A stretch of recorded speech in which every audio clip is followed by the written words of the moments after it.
Cassette 4, Side 2. This is a recording for Complete Test 1.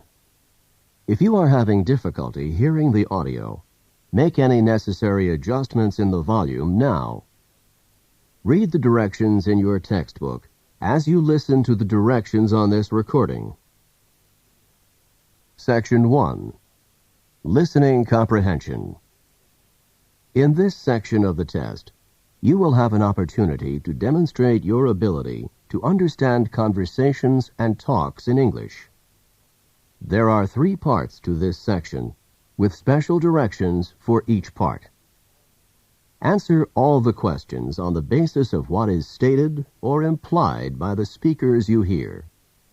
Do not take notes or write in your test book at any time. Do not turn the pages until you are told to do so. Part A. Directions. In Part A, you will hear short conversations between 2 people. After each conversation, you will hear a question about the conversation. The conversations and questions will not be repeated. After you hear a question, read the 4 possible answers in your test book and choose the best answer.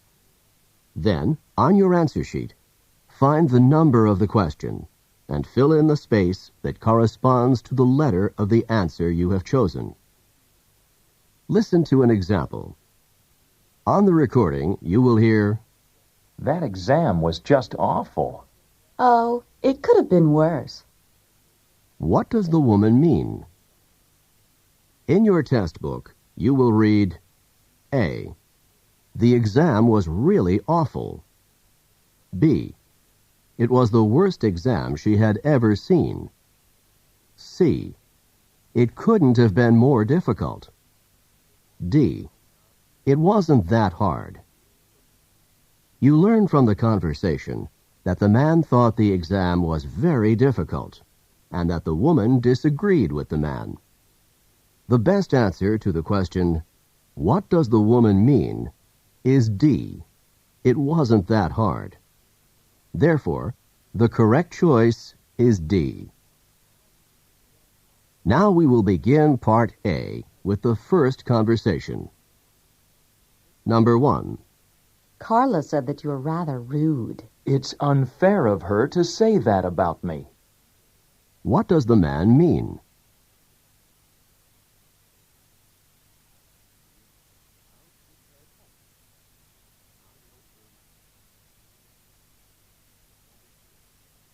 Number 2.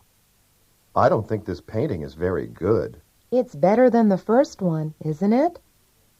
What does the woman say about the painting?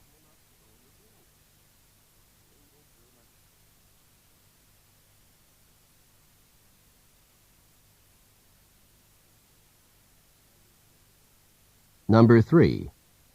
Your graduation ceremony is this afternoon. I can't believe it. I've graduated at last. What does the man mean?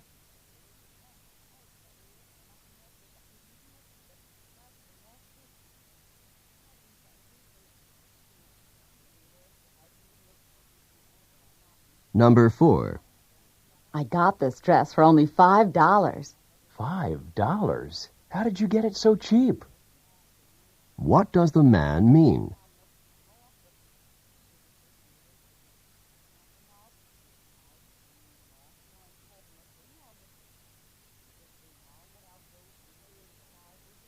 Number 5. I just got my 3rd parking ticket this week. Why don't you try putting more money in the parking meter when you park your car? What does the woman suggest that the man do?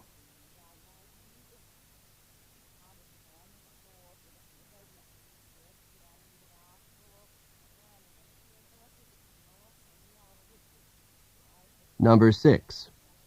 Were you able to get hold of the book that you wanted? I couldn't. At the bookstore, they told me that it wasn't available yet. What does the man mean?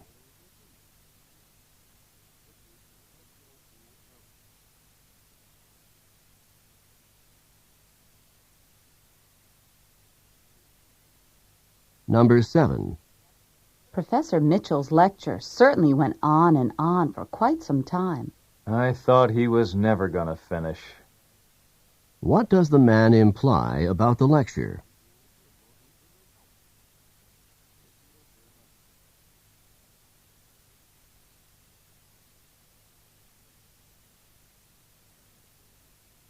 Number 8.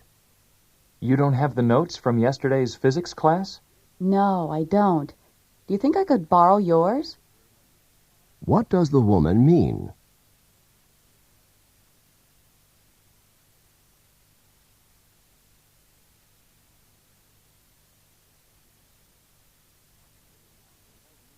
Number 9.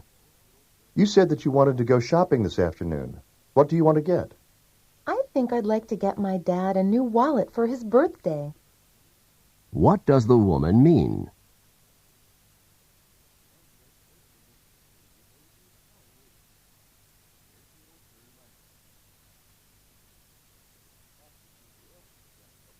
Number 10. You didn't go into the pool, even for a quick dip? I put my big toe in and decided that the water was too cold for me. What does the man mean?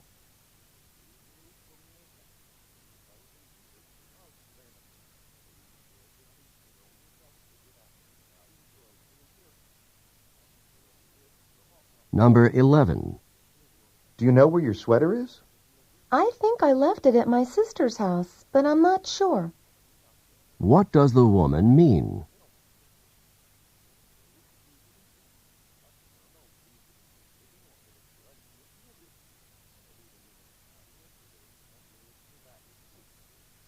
Number 12. I need for you to work on these new accounting reports. But I scarcely have time to finish the ones I already have. What does the woman imply?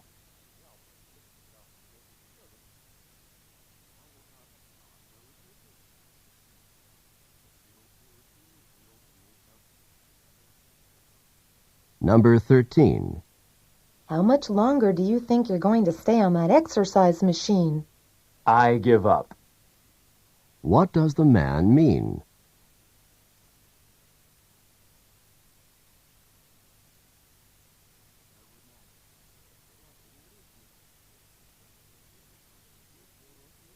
Number 14.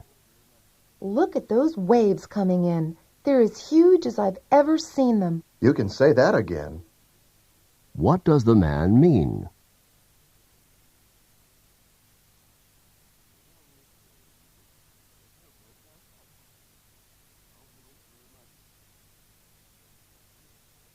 Number 15. Are you ready for the political science exam today? I stayed up all night studying for it. Didn't you know that the professor put it off until next week? What does the woman mean?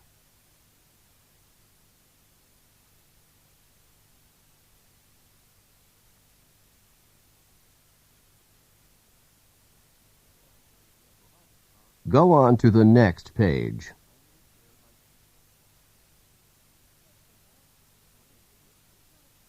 Number 16. I haven't turned in my schedule change form yet. Do you think that's a problem? You haven't turned it in yet? It's absolutely essential that you turn the form in immediately. What does the man mean?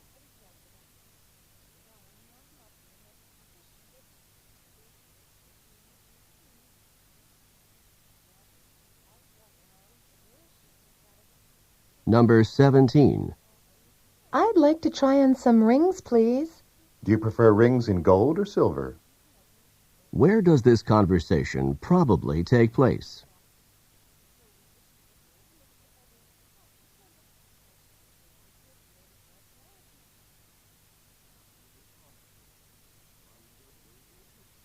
Number 18. Look at this.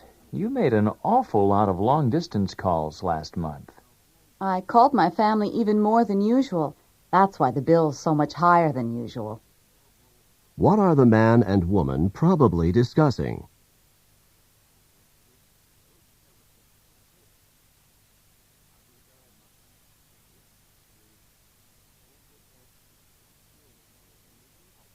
Number 19. What do you think of your new boss? I couldn't be more impressed with him. What does the woman mean?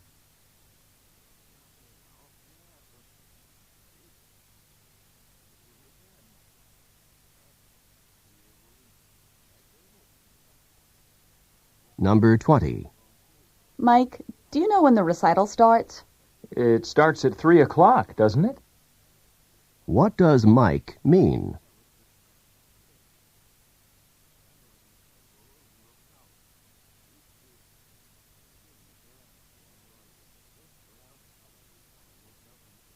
Number 21. If your tooth is hurting you so much, perhaps you should see your dentist right away. I don't really want to, but I guess I don't have much choice. What will the man probably do next?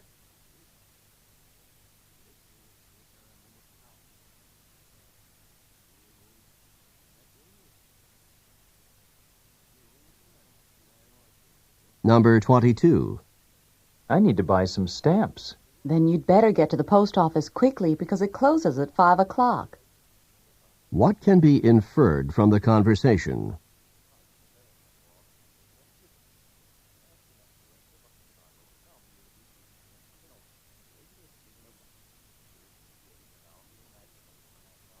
Number 23. Do you know how I can find the journal article that we're supposed to read for class tomorrow? The professor copied it and put it on reserve in the library. What does the man mean?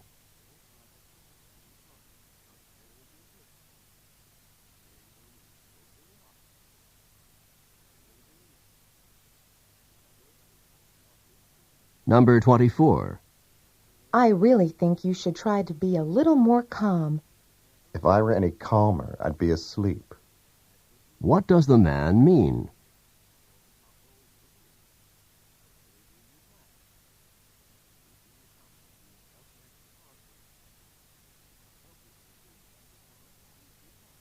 Number 25. I don't think that news report can possibly be true.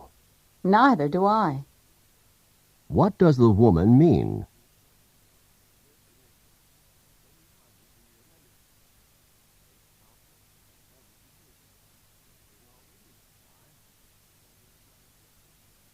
Number 26.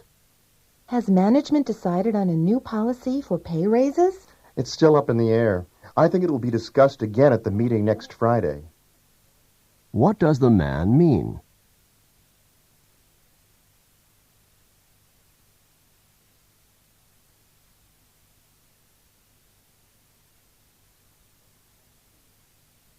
Number 27. I can't believe it's snowing today. It wasn't exactly unexpected.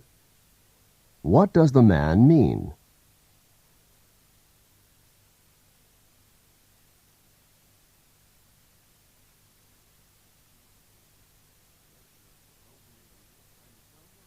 Number 28.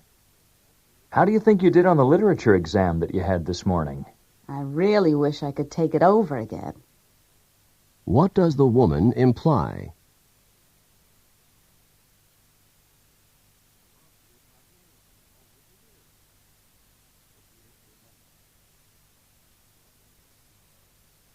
Number 29.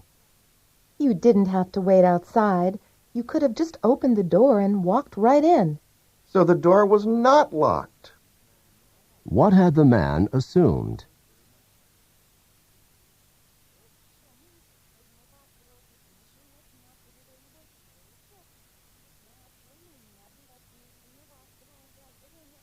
Number 30. My guess is that you're leaving the office now and heading straight home.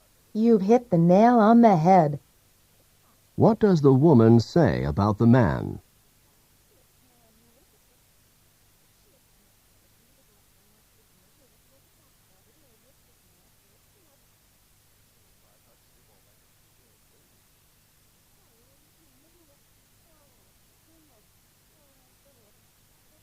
This is the end of Part A.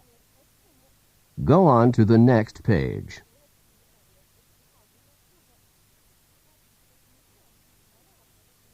Now, read along with me as I read the directions for Part B. Remember, you should not read ahead or turn the pages while the directions for this part are being read. Part B. Directions. In this part of the test, you will hear longer conversations. After each conversation, you will hear several questions. The conversations and questions will not be repeated.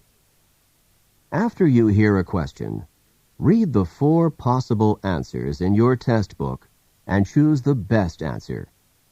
Then, on your answer sheet, find the number of the question and fill in the space that corresponds to the letter of the answer you have chosen.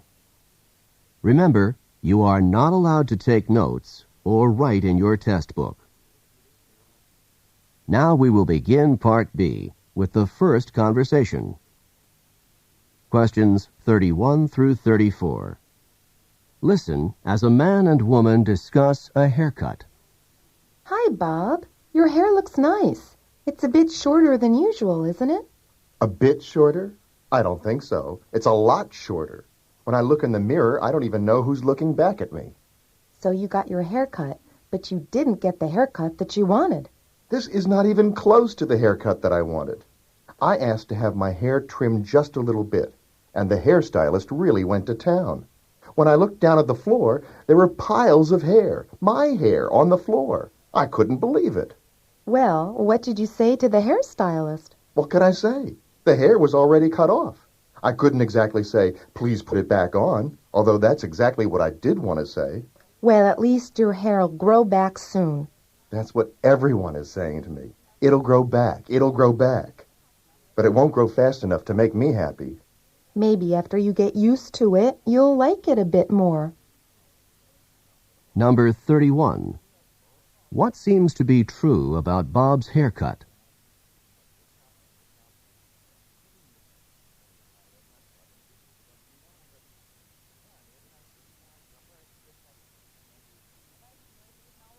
Number 32. How does Bob seem to feel about his haircut?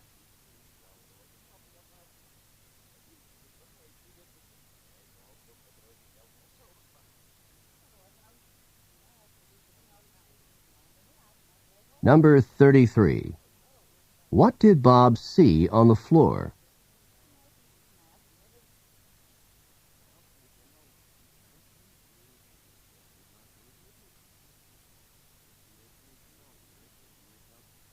Number 34. What do people keep saying to Bob?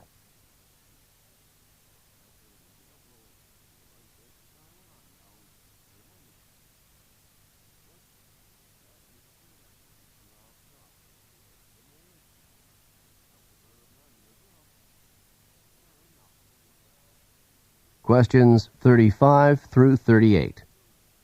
Listen to a conversation about a man's great-grandmother. I talked to my great-grandmother on the phone this morning. Your great-grandmother? You talk with her often? I try to call her at least once a week. She's a really wonderful woman, and she's over 85 years old. I enjoy talking to her because she's so understanding and because she gives me good advice. What advice did she have for you today? She told me to be careful because a big storm is coming. She said that a big storm is coming? Is she a weather forecaster? Not exactly.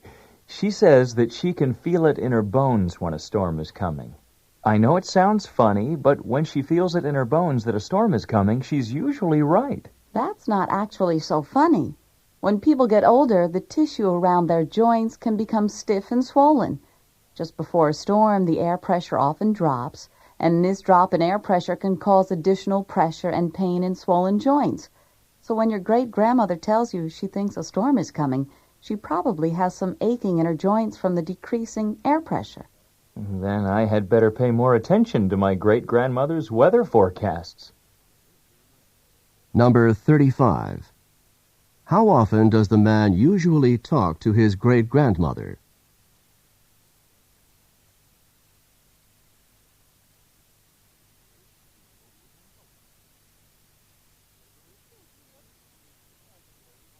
Number 36. What did the man's great-grandmother tell him on the phone this morning?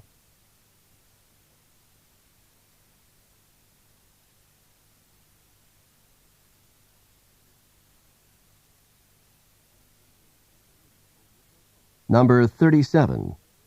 Where does the man's great-grandmother say that she feels a storm coming?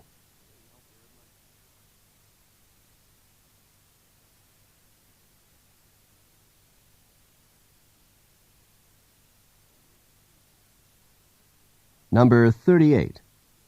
What will the man probably do in the future?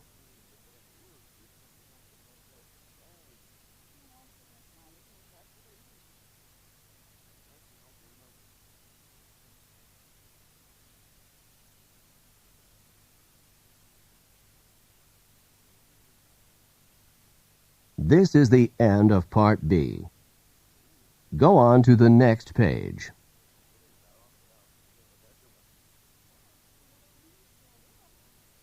Now, read along with me as I read the directions for Part C. Remember, you should not read ahead or turn the pages while the directions for this part are being read. Part C. Directions. In this part of the test, you will hear several talks. After each talk, you will hear some questions. The talks and questions will not be repeated.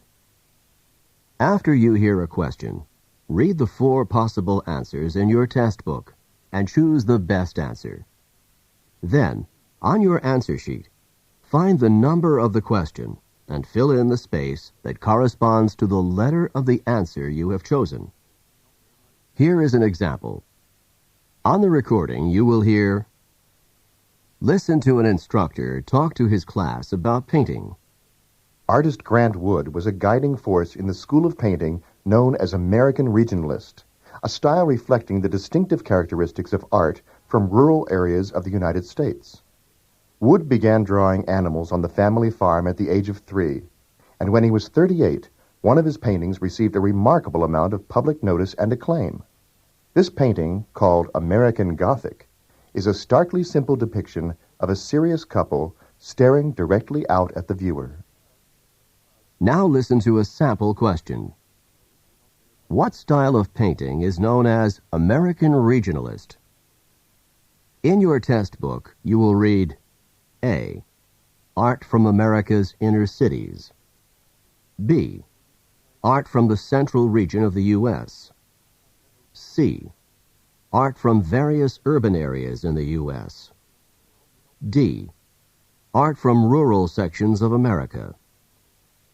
The best answer to the question, what style of painting is known as American Regionalist, is D. Art from rural sections of America. Therefore, the correct choice is D. Now, listen to another sample question. What is the name of Wood's most successful painting? In your test book, you will read A. American Regionalist. B. The Family Farm in Iowa. C. American Gothic. D. A Serious Couple.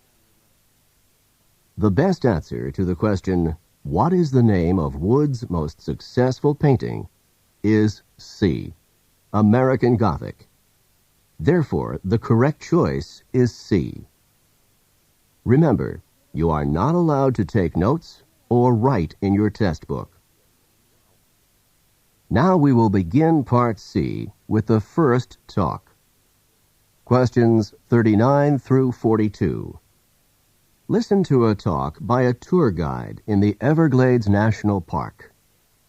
Today we're going to be taking a tram tour through part of the Everglades National Park. Quite probably we'll be seeing a number of crocodiles sunning themselves by the side of the water, or poking their heads up through the water. Needless to say, we will not be getting off the tram at any time until we leave the area because of the danger posed by the crocodiles. By the way, you've probably heard of the expression, crying crocodile tears. It is common to say that someone is crying crocodile tears when he or she is pretending to be sad or full of regret. Crocodiles always appear to have tears in their eyes, but they are not crying because of sadness or even pretended sadness. Instead, a crocodile uses its tear ducts to get rid of extra salt from its body. A crocodile does not sweat the same way that humans do and must get rid of extra salt through tears.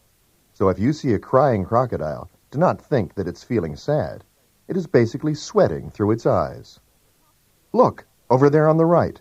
There are two large crocodiles on the water's edge, right next to the fallen trees. You can get out your cameras and take pictures from here on the tram, but no, you cannot get off the tram to get any closer. Number 39. Where does this talk take place?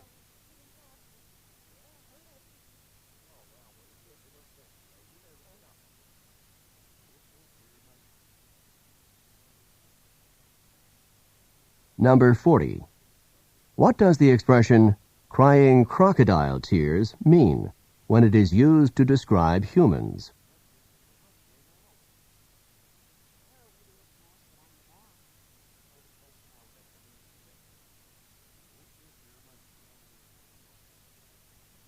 Number 41.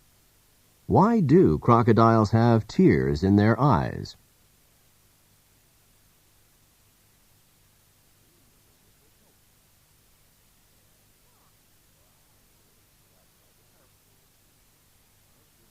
Number 42. What does the tour guide recommend?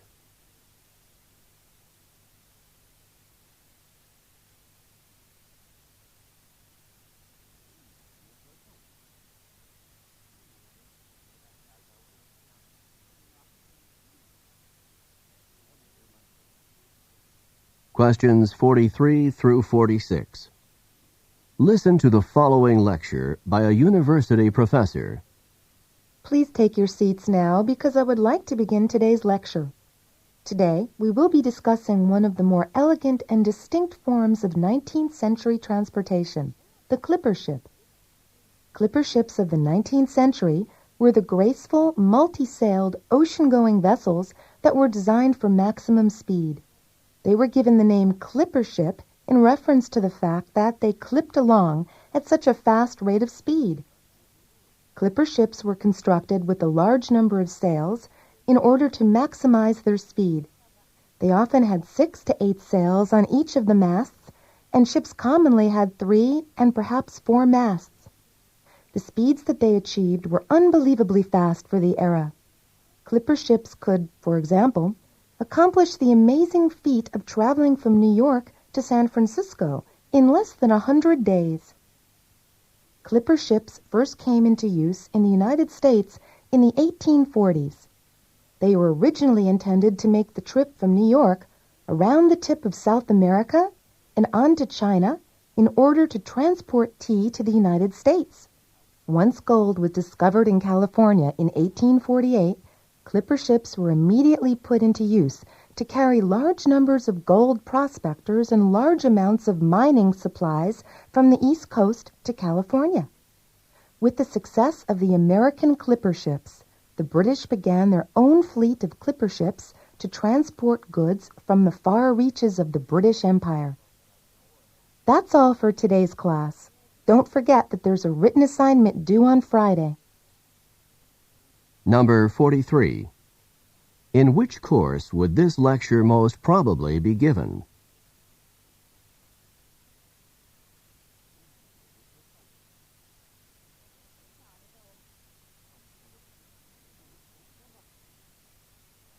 Number 44.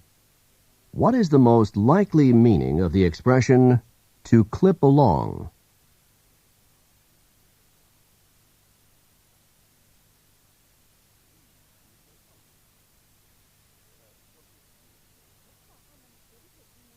Number 45.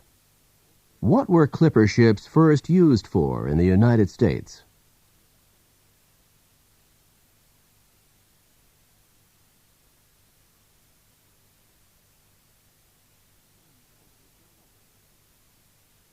Number 46. What does the professor remind the students about?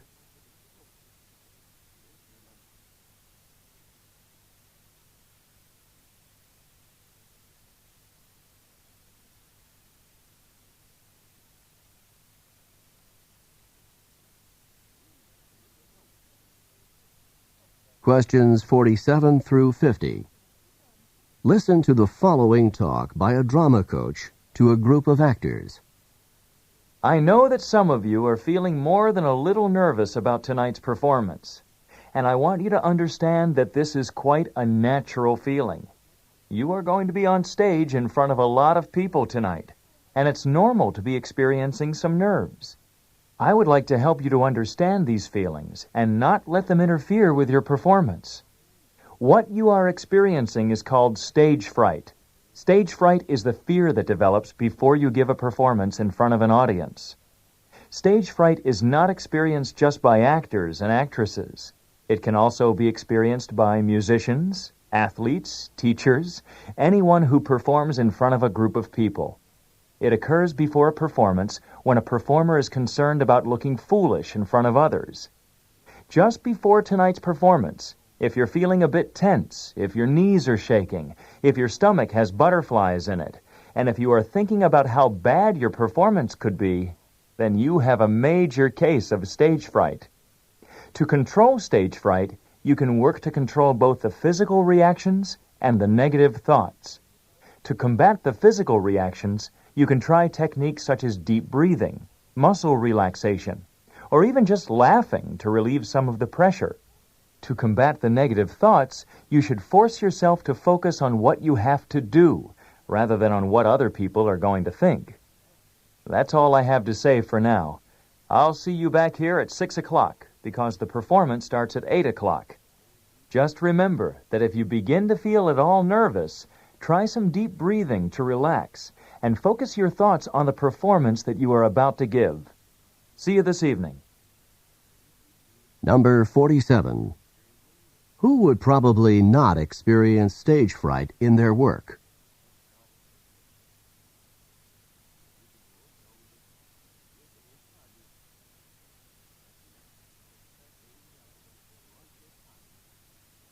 Number 48. What physical reaction might someone who is experiencing stage fright commonly have?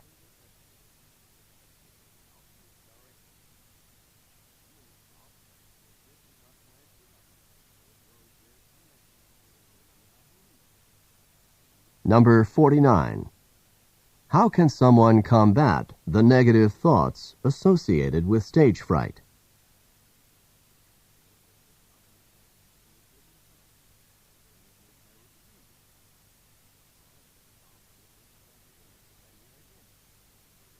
Number 50. When should the actors arrive at the theater